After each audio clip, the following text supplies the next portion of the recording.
Hello everyone, I'm David Brown. Welcome to Illiana Video today, and I'm pleased to be visiting with Lee Waters from Farm Credit, Illinois. Hello, Lee. Hi, Dave. How's it going? Good to see you, sir. You too. Appreciate it. Well, speaking of appreciation, before we talk about crops, we're here at Georgetown for your appreciation dinner. Thank you so much for what you at Farm Credit, Illinois provide for the ag community. This is a great fair event that we love to be part of, and as I said, every year we do this in the summer and allow all the exhibitors and our customers to come eat, and Lick Skillet Catering does the cooking, and it's always fantastic. And this is just one of the events that you do throughout the year? Yeah, really. I mean, we got a lot of little things, but our main events is this, and obviously in Gordyville during the Midwest Ag Expo, we got our pancake breakfast. So these are kind of our two big staple events for customer appreciation dinners. So I know at harvest time you have some specials going on during the harvest season.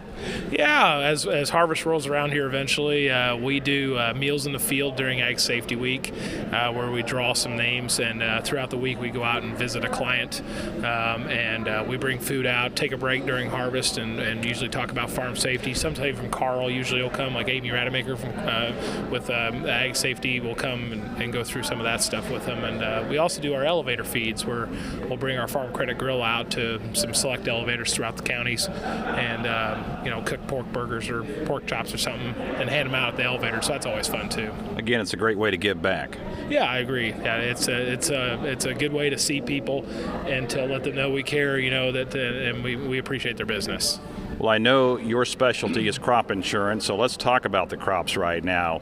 Guess it depends on where you live in the Illiana area, what kind of crop conditions you have right now. Yeah, I specifically work Champaign and Vermilion County primarily, and but we have agents that outskirt from there. But I live just northeast of Urbana, and so there's kind of a line I'm seeing right now as you go from Gifford into Vermilion County, Rankin across to Hoopson.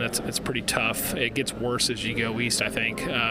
Seems like obviously too much water. As you get towards Hoopston, Rossville, and back down to Danville, it was later. A lot of guys really were taught, a lot of my guys talked about how little working days they had to get anything done. I had some corn planted late May up there, and some prevent plant.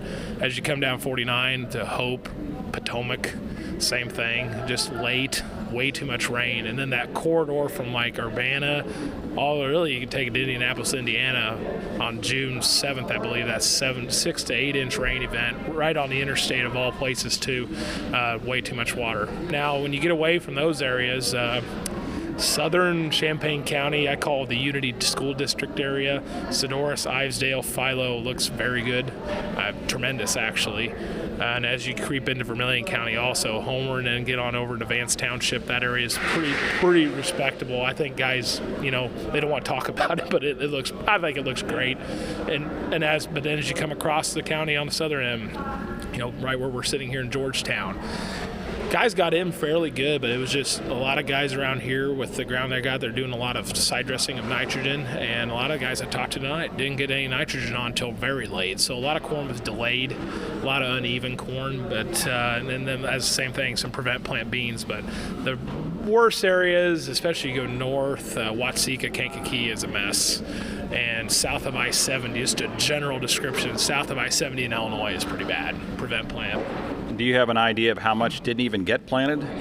Yeah, it varies. I think my territory, like Vermilion County, some guys go ahead and made a push after the 4th of July to finish if they weren't done. If it got much past July 10th, you pretty much threw in the towel, I think.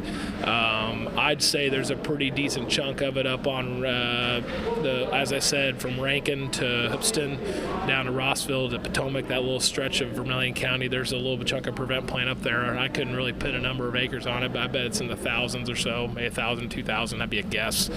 Not as much in Champaign County, but as you go, as I said, Watsika, Iroquois County, Kankakee, I think they got it in but got flooded, but a lot of prevent plants south of I-70 in Illinois again. I'm sure Jason's been quite busy up in that area. Yeah, I haven't talked to him much, but I think there's a reason why. A lot of claims.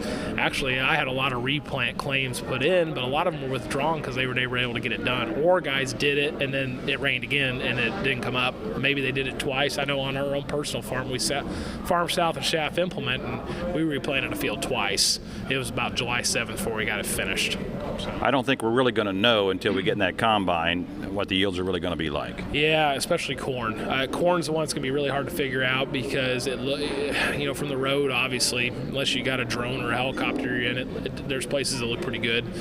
There is going to be some nitrogen loss, I think, and it may, you're going to have your ponds where it's bad. The key factor is going to be how much general nitrogen we lost across a field. And, say we put on 180 pounds, what are we really using? We'll find out when we see grain fill and what those ears actually come out to be. I think what we'll notice is if we do have some slight yield drop, a lot of the ears I've seen look good. They're filled out.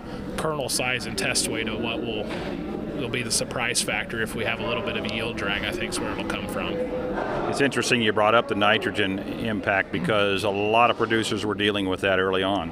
Yeah, and I can speak for a lot of guys that they're trying their best, with nutrient reduction strategy and all this talk coming down the pipe in the next, now and the next few years. Guys are trying to do it right. They're not just throwing 250 pounds in out in the fall and hoping for it. Guys are side dressing. They're making their best attempts, but when you get 6 to 8 inch rain, even if you're side dressed or not, there's not a whole lot you can do about it, unfortunately. You're going to lose some, or if you didn't have it on in the first place, you may not get it on. So I've had a number of producers say they're waiting for what we've been describing today to impact the prices. Yeah, and that's what's very surprising. We were having that nice run-up there about 3 weeks ago. We felt like we were going to be hitting that 450 and 1050 threshold, and all of a sudden it fell apart. And a lot of farmers and myself think on the fundamental side about crop conditions, yields, import-export, balance sheets, but as I was telling you earlier before we started this, the funds and the investors have a lot to do with it. And if if a hedge fund decides they want to go, 10,000, 20,000 contracts short for a day and they do it, it's going to affect prices pretty quickly before you can even realize it. We're expecting the weather pattern to change over the next few weeks. I hope that'll be conducive, especially for the bean crop. Yeah, and really, I feel beans have improved. This warm, dry weather, the beans needed it. They were very yellowish, and beans don't like to be that wet. And so I think the corn's probably made. I mean, obviously test weight and grain fill's got to happen, but actually, I hate to say this, I don't want to jinx nothing, but a half-inch rain here in the next 10 days wouldn't hurt anything on any of the crops.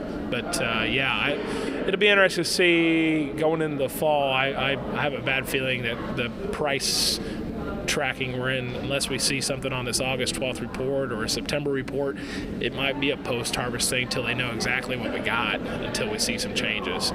So you think we'll have an early harvest or about the same? A lot to do on your plant date. Some guys got in mid-April. We were one of those, and we saw our corn sit in the ground for 3 weeks. We were pretty nervous when it was cold, but it came up pretty good. So we've had some good heat, but some of the later stuff, especially if it didn't have nitrogen on it, delayed it. It could get a little later. It all going to depend on growing degree days here going to finish it out. I'm really concerned about the producers that planted at the end of June or first part of July. That's going to be tough.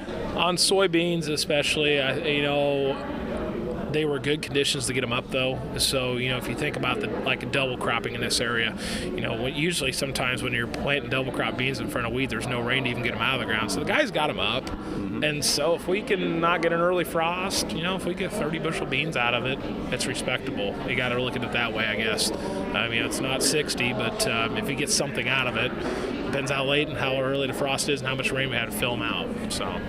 Do you anticipate this having an impact on the crop insurance as we head in the fall on claims? Well, and that's a big issue. Obviously, we got a lot of enterprise unit structures out there. So if you're a guy who's got 1,000 acres of corn and 3/4 of it looks really good and a quarter of it doesn't, we're going to be averaging it, obviously. Still, at the end of the day, probably the best premium bet for you. But what I'm talking more about is depending on what areas you're in, obviously there's a chance of yield losses, but $4.15 was our spring price on corn. If we kind of limp into September, October in that 3-ish, 50-ish range, $3.75, there's a possibility it's going to trigger some some revenue claims also. Same with beans. $9.73 was that price. We're kind of teetering that number right now, but say we drop in the low 9s for some reason, same thing. It's going to double up, but it's going to bring some more claim value into that with the revenue side. Well, I know you're looking forward to 2016. It's a great year for Farm Credit Illinois. Yeah, the Farm Credit system having their 100th year anniversary coming up, so we're pretty excited. you have any special events planned at this point? Probably more to speak on Mike Lloyd or our marketing department about that, but I know tonight we're having a little, drawing it. We will be sending out a birthday card actually to all of our members when that time comes, and they're going to have an opportunity. Basically, if they're going to receive either a free, it's a jug that says 100 years on it, or a piggy bank. So our members will be allowed to have one of those for free if they like. So it's just kind of another way of showing appreciation for their business. Well, absolutely. Well, thank you for taking time to talk with us, and we look forward to getting together in the fall as harvest progresses, and so we'll see what's going on then. That sounds great, Dave. I appreciate it. Thank you. Thank you. Lee Waters has been our guest from Farm Credit Illinois here on Illiana Video Today. I'm David Brown.